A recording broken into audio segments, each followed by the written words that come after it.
Good morning to all my family. तो हम निकल चुके थे ऑफिस की तरफ। यह है घर की गली। तो गली में तो थोड़ा सा जाम, जिसको बच बच के निकलना पड़ रहा था, क्योंकि गलियों में थोड़ा संभल के ही चलाना पड़ता है। सुबह सुबह का टाइम होता है तो स्कूल के बच्चे और वैसे बच्चे तो नहीं कब घर से निकल जाएं, इसलिए फिर हम आ चुके थे एक बड़ी सी मेन रोड पर, जो कि है हमारी गली के बाहर। एंड निकलते ही राइट साइड में पड़ता है मंदिर। तो हम भगवान को प्रणाम करने वाले ही थे, जब ही आ गया ट्रैक्टर, तो हमने दिल से ही प्रणाम कर लिया भगवान को। तो हम निकल ही रहे थे आगे की तरफ, फिर ये अंकल जी हमारे आगे चल रहे थे। जैसे कि देख सकते हैं आप, इन्होंने बिना देखे ही कट मार दिया, जिसकी वजह से मेरा बैलेंस भी थोड़ा सा बिगड़ गया। एंड फिर हम हो चुके थे अपनी प्यारी सी अटल टनल के लिए, जैसे कि आप मेरे ब्लॉग में देखते ही हैं। बट ये हमारे घर के पास में ही है, इसको बोलते हैं अंडर पास। तो आज काफ़ी अंधेरा था इसके अंदर, एंड मज़ा तो काफ़ी आता है। जैसे ही हम बाहर निकलते हैं तो फिर हम देखते हैं सूरज देवता को प्रणाम दिल से ही, क्योंकि अगर मैं ऊपर करता हेलमेट को तो थोड़ी दिक्कत भी हो सकती थी, किसी में टकरा भी जा सकता था मैं। तो जैसे ही हम आते हैं मेन रोड की तरफ, तो फिर ये साइकिल वाले भैया हमारे अचानक से आगे आ जाते हैं। बट ब्लॉग में बोलना तो नहीं चाहिए। एंड फिर ये प्यारा सा हमारा देश का झंडा, क्योंकि हवा चल रही थी तो थोड़ा लहरता हुआ अच्छा लग रहा था। एंड चलते ही आगे मिलता है हमें परफ्यूम की फैक्ट्री, जो कि कुछ ज़्यादा ही परफ्यूम फैला रही थी। बट सोचा इससे आगे निकल जाओ, नहीं तो यहीं पे बेहोश हो जाएंगे हम। तो जैसे हम पहुंचते हैं चौराहे पे, एक तो ये यहाँ पर हर चौराहे पे यार ये मांगने वाले पता नहीं कहाँ से आ गए हैं। कुछ काम दाम है नहीं है, हम तो छोड़ो अब आगे, इनको तो हैबिट हो चुकी है। एंड जैसे ही निकलते हैं आगे की तरफ, तो यहाँ पे जैसे कि आप लोगों को पता ही है कि फ्लाईओवर का काम चल रहा है। तो थोड़ी सी छोटी सी जगह बना रखी है, बट इसकी ये रोड बहुत काफ़ी ख़राब है। एंड यहाँ पे आपस में भिड़ भी जाते हैं व्हीकल्स, तो लड़ाई वड़ाई हो जाती है, इसलिए संभल के ही निकलना पड़ता है यहाँ से। एंड जैसे ही इसको पार करते हैं तो मिलती है हमें बड़ा सा रनवे, लगता है जैसे प्लेन ही उतर जाएगा इसके ऊपर। बट कुछ गेम होते हैं, जैसे फोर्जा होराइजन 4 हो गया, आई थिंक 5 भी आ गया है, उसके अंदर ऐसी ही स्पोर्ट्स कार मिलती है। एंड जैसे ही हम दिल्ली यूपी बॉर्डर पर आए तो प्रशासन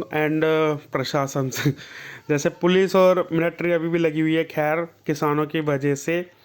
तो हम आगे चलते हैं तो देखते हैं कि यहाँ पे कुछ हुआ था, पुलिस वाले भैया भी खड़े हुए थे। एंड फिर निकलते हैं आगे की तरफ। तो यार इनको बहुत ज़्यादा सल्यूट है ट्रक वालों को।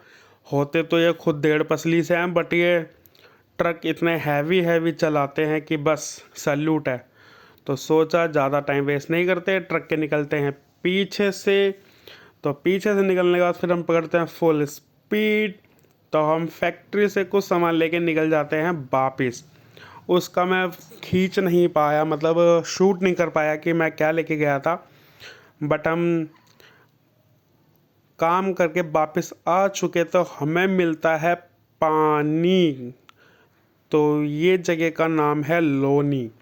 लोनी के लोग या फिर लोनी के जो लोकलिटी एंड आसपास के जो लोग होते हैं उनके बारे में तो लोनी के बारे में पता ही होगा कि क्या नाम कर रखा है इस जगह ने अपना।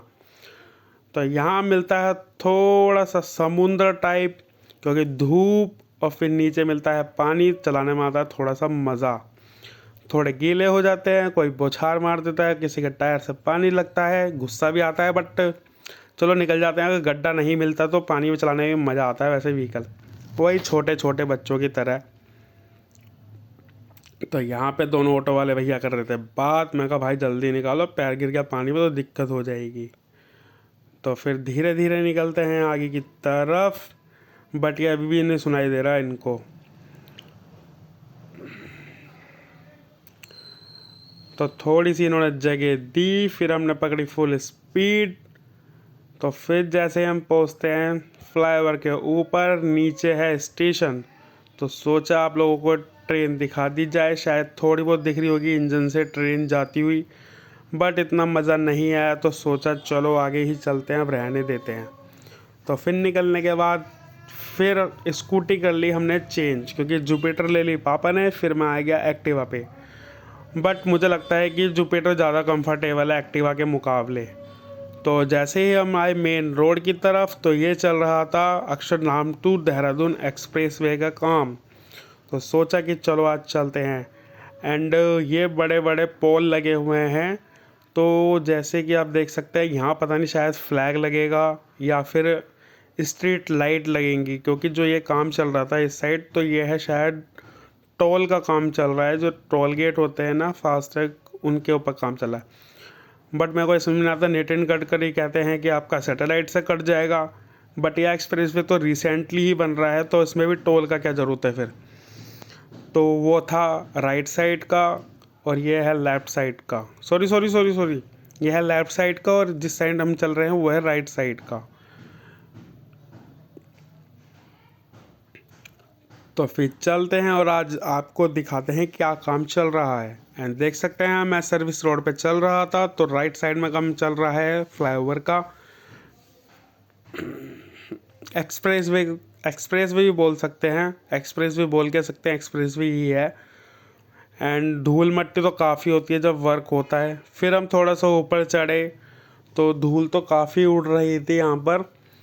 तो धीरे धीरे देखा तो यहाँ तो खैर बैटरी रिक्शा में बहुत जान होती है जो इतना लोड लेके भी चल देता है। एंड चलने के बाद देखते हैं फिर से दिल्ली यूपी बॉर्डर है, आई थिंक ये सोनिया बिहार का है। तो यहाँ पे भी बैरिकेडिंग कर रखी थी पुलिस वालों ने, प्रशासन भी बैठा हुआ था और टेंट लगा के यहाँ पे पूरा सही तरीके से बैठे हुए थे रोकने के लिए। तो फिर नीचे उतरते हैं ढलान से। धूल मट्टी तो खैर काफ़ी बहुत ज़्यादा धूल मट्टी है यहाँ पे। बट बात करते हैं थोड़ी सी स्कूटी के बारे में, जैसे कि मेरे पास जुपिटर भी है और एक्टिवा भी है। तो ऐसे में ना तो ये थोड़ा पानी वाला रास्ता मिला था। चलो अगली बार वीडियो बनाएंगे उसकी जुपिटर और एक्टिवा के ऊपर। बट पानी वाले जैसे गीला रास्ता मिलता है तो थोड़ा स्कूटी का डर लगता है, क्योंकि यहाँ पे ना स्लिपिंग ज़्यादा होती है। तो जैसे ब्लैक आइस होती है ना पहाड़ों पे, ये स्कूटी के लिए ब्लैक आइस ही है एक तरह की। जैसे कीचड़ में एकदम मट्टी में पानी वानी मिल जाता है ना, उसके लिए। एंड फिर हम आ गए थे ये क्या बोल सकते हैं इसको। तो यहाँ पे चल रहा था मेट्रो का और एक्सप्रेस वे का और लोकल ट्रैफिक का। तो यहाँ पे काफ़ी ऊपर बना रखा है एक्सप्रेस वे का, पिलर काफ़ी ऊपर है।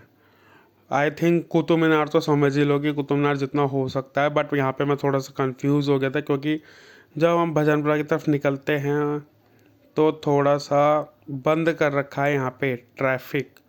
तो फिर हम उल्टे घूमते हैं, उल्टे घूम के फिर हम राइट साइड से होते हुए निकलते हैं ऊपर की तरफ भजनपुरा के लिए। एंड यहाँ पे भैया की हो गई थी बाइक ख़राब। यहाँ से दो रास्ते निकलता है, आप सीधे भी निकल सकते हैं और आप लेफ़्ट साइड से जाके भी सिग्नेचर ब्रिज के लिए जा सकते हैं। बट सिग्नेचर ब्रिज तो काफ़ी ही पीछे पड़ जाएगा और हमें निकल रहे हैं राइट साइड की तरफ। ये वाला थोड़ा रास्ता सुनसान सा रहता है, क्योंकि यहाँ पर ट्रैफिक बहुत कम निकलता है और बहुत लोगों को कम भी पता है। एंड निकलने के बाद पहुँच जाते हैं हम सिग्नेचर ब्रिज वाले रास्ते पर। तो जैसे कि आप देख सकते हैं, जैसे मैं नीचे वाली रोड पर से आ रहा था फिर हम चढ़ गए थे फ्लाईओवर के ऊपर। तो ये बनना था मेट्रो स्टेशन। तो मेट्रो स्टेशन बोल सकते हैं हम ये सोनिया बिहार का, आई थिंक। बट मैं थोड़ा कंफ्यूज हूँ। एंड ये आ रहा था अक्षरधाम की तरफ से और ये जा रहा था देहरादून की तरफ से। तो ये जैसे आप प्लेयर देख सकते हैं, ये चल रहा था मेट्रो का काम जो फेज़ 4 का है। तो चलते चलते फिर हम चले आगे। तो यहाँ पे बस और ऑटो की हुई थी टक्कर आपस में, जिससे ऑटो वाले ने दी थी गाली। जैसे कि आप देख सकते हैं इको वाला भी आगे चल के जाएगा देखने के लिए, फिर वो एकदम से बाहर निकल कर आता है, उसके मारता ही इतनी देर में वो निकल जाता है ऑटो वाला। तो यहाँ पे थोड़ा इंसिडेंस थोड़ा वैसा हो गया था। बट यहाँ पुलिस वाला भी खड़ा था, पुलिस वाले ने कुछ भी नहीं कहा, क्योंकि ऑटो और बस वालों से तो भाई पंगा लेना बेकार ही है, क्योंकि ये रोड के बादशाह तो होते ही हैं। तो अच्छी लगी हो तो लाइक शेयर सब्सक्राइब करना। जब तक एक नई वीडियो के साथ, बाय।